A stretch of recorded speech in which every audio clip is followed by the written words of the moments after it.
Hi there, welcome back to the channel. My name is Brahim, and today we're going to be looking into quadruple witching. I slightly understand it, but there's nothing wrong with getting a better understanding. For you at home that don't understand, this video is for you. What is quadruple witching? Quadruple witching refers to the date on which stock index futures, stock index options, stock options and single stock futures expire simultaneously. While stock options, contracts and index options expire on the third Friday of every month, all four asset classes expire simultaneously on the third Friday of March, June, September and December. Quadruple witching is similar to triple witching dates, when 3 out of the 4 markets expire at the same time, or double witching, when 2 markets out of the 4 markets expire at the same time. Key takeaways. Quadruple witching refers to a date on which derivatives of stock index futures, stock index options, stock options and single stock futures expire simultaneously. While it may result in increased volume and arbitrage opportunities, quadruple witching does not necessarily translate to increased volatility in the markets. Quadruple witching days witness heavy trading volume in part due to the offsetting of existing futures and option contracts that are profitable. Quadruple witching explained. Quadruple witching replaced triple witching days when single futures started trading in 2002 November. Despite the expiration of 4 contract types, the terms triple witching and quadruple witching are often used interchangeably. Quadruple, triple and double witching all derive their names from the volatility or havoc inherent in all these derivative products expiring on the same day. In folklore, the witching hour midnight, when supernatural beings are said to roam the earth, brought havoc and bad luck to those unfortunate enough to encounter them. Types of contracts involved. Before explaining how the witch impacts the markets, we must first explore the types of contracts involved in quadruple witching.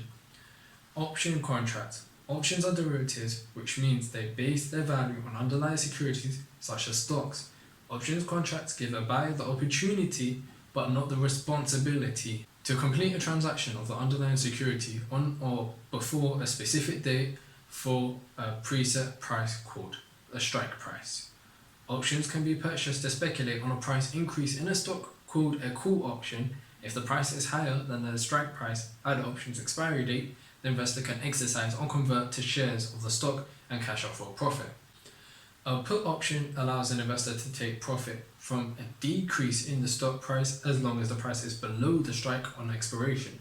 Options expire on the third Friday of every month, and there is an upfront fee or premium fee to buy or sell an option. An index option is just like a stock option contract, but instead of buying individual securities, index options give the right, not the obligation, to transact the index, such as the S&P 500. Whether the index price or values is above or below the option strike price on the expiration date determines the profit of the trade. Index options don't offer any ownership of the individual stocks. Instead, the transaction is cash settled, given the difference between the option strike and the index value expiry. Single stock futures. Future contracts are legal requirements to buy or sell an asset at a determined price at a specific future date. Stock contracts are standardizing with fixed quantities and expiration dates. Futures trade on a futures exchange. The buyers of a future contract is obliged to buy the underlying asset at expiry, while the seller is obliged to sell at expiry. Single stock futures are obligations to take delivery of shares of underlying stock at the contract's expiry date. Each contract represents 100 shares of stock. However, holders of stock futures don't receive dividend payments, which are cash payments to shareholders from companies' earnings. Index futures are similar to stock futures, except investors buy or sell a financial or stock index with the contract settling on a future date. At expiry, the existing position is offset and a profit of loss or cash settled into investors' accounts. Investors use index futures to bet on the direction of an index, buying if they believe the index will rise and selling if they believe the market will decline. Index futures can also be used to hedge a portfolio of stocks so that a portfolio manager does not have to sell the portfolio during market declines. Instead, the future contract earns a profit while the portfolio declines and takes a loss. The goal is to minimize short-term portfolio losses for the long-term holdings.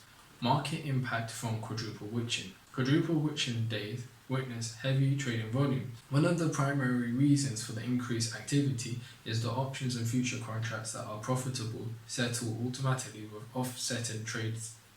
Call options expire in the money and are profitable when the price of the underlying security is higher than the strike price in the contract. Put options are in the money when the stock or index is below the strike price. In both situations, the expiration of in-the-money options results in automatic transactions between the buyers and sellers of the contract. As a result, quadruple witching dates lead to an increased amount of these transactions being completed. Following the week of quadruple witching, the market indices such as the S&P 500 tend to decline, perhaps due to exhausting the near-term demand for stocks. Despite the overall increase in trading volume, quadruple witching days do not necessarily translate into heavy volatility. Volatility is a measure of an extent of price fluctuations in securities. The low volatility could be due to long-term institutional investors, such as pension funds managers, who are largely unaffected since they do not change their long-term positions. Also, the availability of a variety of hedging instruments with multiple expiration dates throughout the year has diminished the impact of quadruple witching days somewhat. Closing and rolling out futures contracts. Much of the action surrounding futures and options on quadruple witching days are focused on offsetting, closing or rolling out positions. A future contract contains an agreement between the buyer and the seller in which the underlying security is to be delivered to the buyer at the contract price expiration. For example, Standard & Poor's 500 E-mini contracts, which are 20% of the size of the regular contract, are valued by multiplying the price of the index by 50 on a contract price at 2,100. The value is 105,000, which is delivered to the contract owner if the contract is left open at expiration. On the expiration date, contract owners do not take delivery and instead can close their contracts by booking an offsetting trade at the prevailing price cash settlement, the gain or loss from the purchase and the sales price. Traders can also extend the contract by offsetting the existing trades and simultaneously booking a new option or future contract to be settled in the future, a process called rolling the contracts forward. Arbitrage opportunities. Over the course of quadruple witching days, transactions involving large blocks of contracts can create price movements that may provide arbitrageurs the opportunity to profit on temporary price distortions. Arbitrage can rapidly escalate volume, particularly when high volume round trips are repeated multiple times over the course of trading on quadruple witching days. However, just as activity can provide the potential for gains, it can also lead to losses very quickly. Pros and cons. Pros. Quadruple witching may provide arbitrageurs the opportunity to profit on temporary price distortions. Increased trading activities and volume happen on witching days, which can lead to gains in the market. Cons. There is little evidence that quadruple witching leads to increased profitability since market gains are usually modest. Increased volatility can offer the potential for gains, but losses can be equally evident. Real-world examples of quadruple witching. Friday, March 15, 2019 was the first quadruple witching day of 2019. The frenzy leading up to Friday during that week led to increased market activity. However, it's certain as to whether the witching leads to increased gains in the market, since it's impossible to separate any gains due to expiring options and futures from gains due to other factors such as earnings and economic events. According to Reuters report, trading volume on March 15, 2019 on US market exchanges was 10.8 billion shares compared to the 7.5 billion average over the past 20 trading days.